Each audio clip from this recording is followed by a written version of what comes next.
Have you ever wondered why you keep finding yourself in the same type of relationship, even when you promised yourself things would be different? Why do we repeat the same mistakes in love, chasing partners who feel familiar yet bring the same heartbreak? This question is not just about bad luck or poor choices. According to psychologist Mary Ainsworth, the answer lies deep in the earliest bonds of our lives. It is written in what we call attachment patterns. The way we first learn to love as helpless infants shapes the way we seek, hold, and sometimes lose love as adults. Think of it this way. Every child learns a silent language of connection. When we cry, does someone come to comfort us? When we reach out, is someone there? If the answer is yes, consistently, we grow to believe that closeness is safe, that we are worthy of love. But if the answer is inconsistent or painful, we may learn something very different, that love is uncertain or even dangerous. Mary Ainsworth's famous strange situation experiment revealed that children respond to separation and reunion with their caregiver in distinct ways. Some reached out for comfort and quickly returned to exploring the world. These were securely attached. Others clung desperately or avoided closeness altogether. These early strategies for dealing with separation became the seeds of the attachment styles we carry into adulthood. Now, here is where it becomes powerful and a little unsettling. Those very strategies often repeat themselves in our adult relationships. If you felt secure as a child, chances are you approach love with trust. If you grew up anxious, you may crave closeness yet fear rejection. If you were avoidant, you may long for intimacy but push it away the moment it gets close. And so, without realizing it, many of us replay the same patterns in romance again and again. It is not that we consciously choose the wrong partner. It is that our nervous system is wired to seek what feels familiar, even when it hurts. Love, for better or worse, often feels like home, and for some, home was not always safe. But here's the good news. Once we see the invisible patterns, we can begin to change them. Understanding attachment theory is like holding a mirror up to your heart. It shows you the blueprint you inherited, the mistakes you keep repeating, and the path toward healthier love. In this video, we will uncover why so many of us get stuck in cycles of heartbreak, how attachment shapes our choices in love, and, most importantly, how we can break free. Because love should not be a repetition of old wounds. Love should be a chance for healing, trust, and growth. So, let's begin this journey together, into the patterns of love that Mary Ainsworth first uncovered, and into the possibilities of changing the way we connect today. One of the most common patterns we see in love is what psychologists call the anxious attachment style. Imagine a child who grows up never knowing for sure whether comfort will come. Sometimes the caregiver responds with warmth, but other times they are distant, distracted, or unavailable. For that child, love becomes unpredictable, like the sun hiding behind the clouds. And so, they learn to cling tightly, to cry louder, to do whatever it takes to make sure love doesn't disappear. Fast forward to adulthood. This same pattern shows up in romance. The anxiously attached partner craves closeness, intimacy, and reassurance. They often fear abandonment, reading silence or distance as rejection. A delayed text message can feel like a sign of betrayal. A partner pulling back, even slightly, can ignite waves of panic. This is not weakness. It is not neediness in the shallow sense. It is a survival strategy, carried from childhood into adulthood. For the anxious heart, love feels fragile, something that could slip away at any moment. And so they hold on tighter, sometimes so tightly that the very thing they fear, losing love, becomes more likely. If you've ever felt consumed by worry in relationships, if you've ever asked, "Why do I care more than they do? Why can't I stop thinking about them?" This might be the anxious pattern at work. But here's the truth. Anxious attachment is not a curse. It is simply the nervous system trying to protect you from abandonment.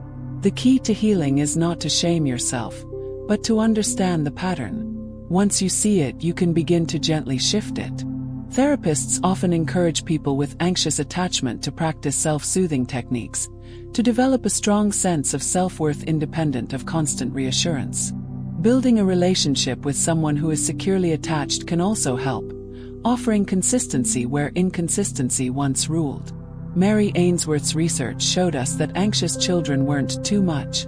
They were simply responding to the uncertainty of love in their earliest years.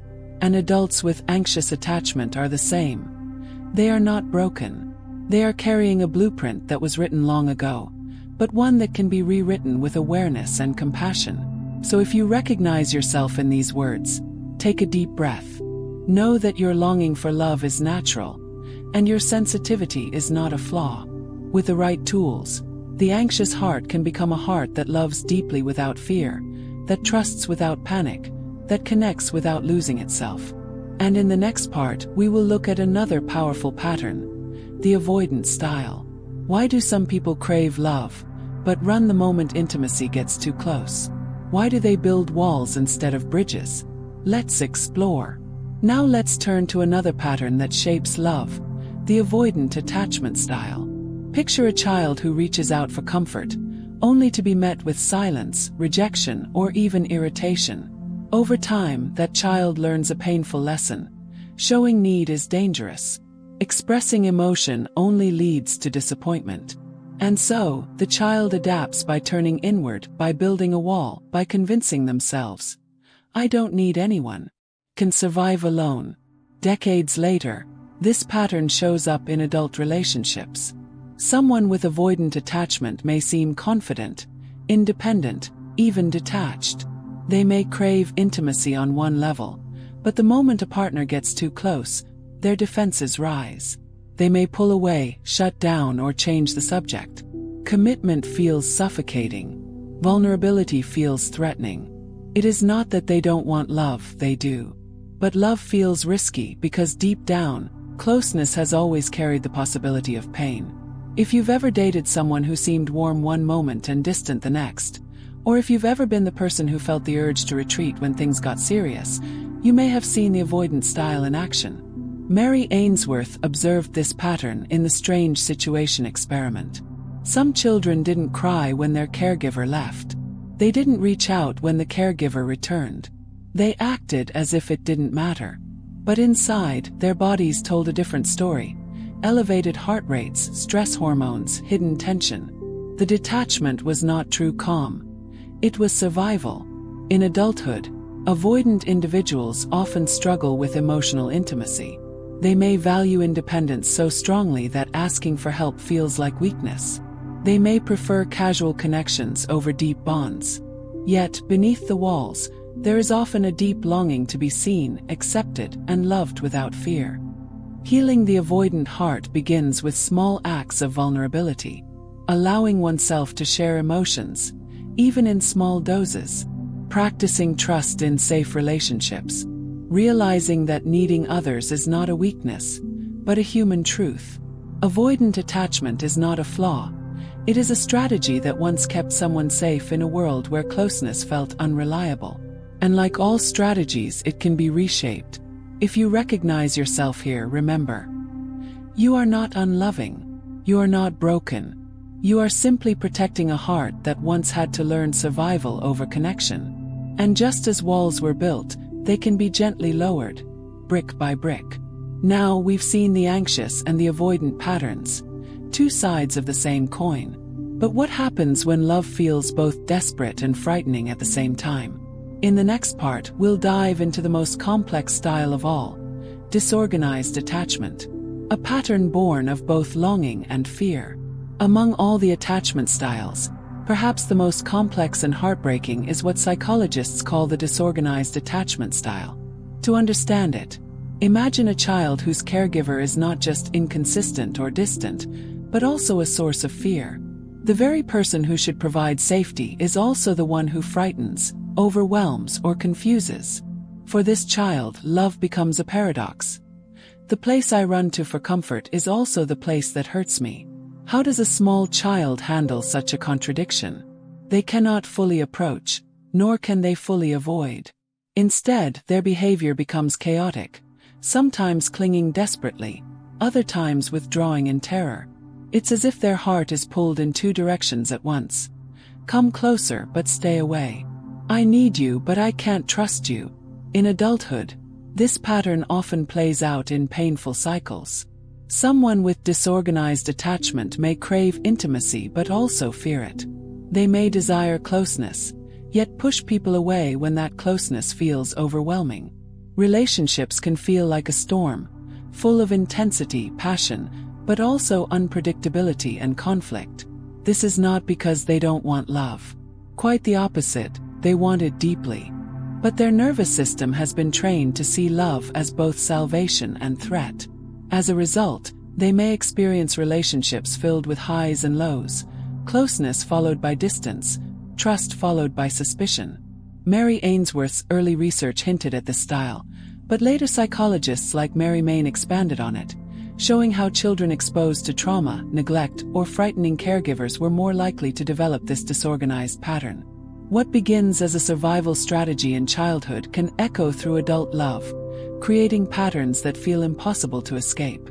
If you've ever felt torn between wanting someone desperately and simultaneously fearing their love, you may know this struggle. If you've ever asked yourself, why do I sabotage relationships I care about? Or why do I push people away just when I need them most? Disorganized attachment may be the key. But here's the hopeful truth. This too can heal. The path often involves therapy, especially trauma-informed approaches, where the nervous system learns that closeness can be safe again. Supportive, consistent relationships also play a role, gently rewiring the brain to trust. Healing the disorganized heart is not about choosing between love and fear. It's about teaching the heart that love no longer has to mean danger. That intimacy can be steady, kind, and reliable. And this leads us to the final style, the secure heart. In the next part, we'll explore what secure attachment looks like, why it feels so different, and most importantly, how even those of us shaped by anxious, avoidant, or disorganized patterns can move toward it. After exploring the anxious, avoidant, and disorganized patterns, we arrive at what Mary Ainsworth described as the secure attachment style, the foundation of healthy, lasting love. In her strange situation experiment, securely attached children cried when their caregiver left. Of course they did, they were human. But when the caregiver returned, they ran into their arms, soothed quickly, and returned to play. For them, the world was predictable. Love was reliable. Safety was assured. Fast forward to adulthood. Secure attachment shows up as confidence in love. A securely attached person can be close without fear, independent without avoidance, and vulnerable without shame. They trust their partner, communicate openly, and recover from conflict without spiraling into panic or withdrawal. But here's the most important part. Secure attachment is not a privilege reserved for the lucky few who had perfect childhoods. Even if you grew up anxious, avoidant, or disorganized, it is possible to develop secure attachment as an adult. This process is often called earned security. How does it happen? Through relationships that are consistent, safe, and respectful. Through therapy that teaches the nervous system a new language of safety. Through inner work that challenges old beliefs like I am too much, or I must survive alone. Slowly, brick by brick, the old walls come down and new bridges are built. And here's something powerful. You don't have to be perfectly secure to love well. Awareness itself is transformative. When you recognize your patterns, when you can say, that's my anxious heart speaking, or that's my avoidant wall rising, you begin to create space for choice. You are no longer ruled by the past. You are rewriting it in the present. Why do we repeat the same mistakes in love? Because our attachment styles silently guide our choices, our fears, and our longings. But once we bring these patterns into the light, repetition no longer has to mean destiny. Imagine a world where more of us understood our attachment styles. Imagine relationships where partners could say, I see your fear, I see your need, and I choose to respond with compassion instead of judgment. That is the gift of Mary Ainsworth's legacy. Not just knowledge, but healing. So as we close, I leave you with this thought. Your story of love is not set in stone. Whether your heart has been anxious, avoidant, disorganized, or somewhere in between, you have the power to move toward security, to build connections that are steady, nourishing, and free. And maybe, just maybe, the reason we study attachment is not only to understand our past, but to give ourselves, and those we love, a future where love feels safe, strong, and real. This is the heart we all deserve. The secure heart. And now, I invite you to reflect.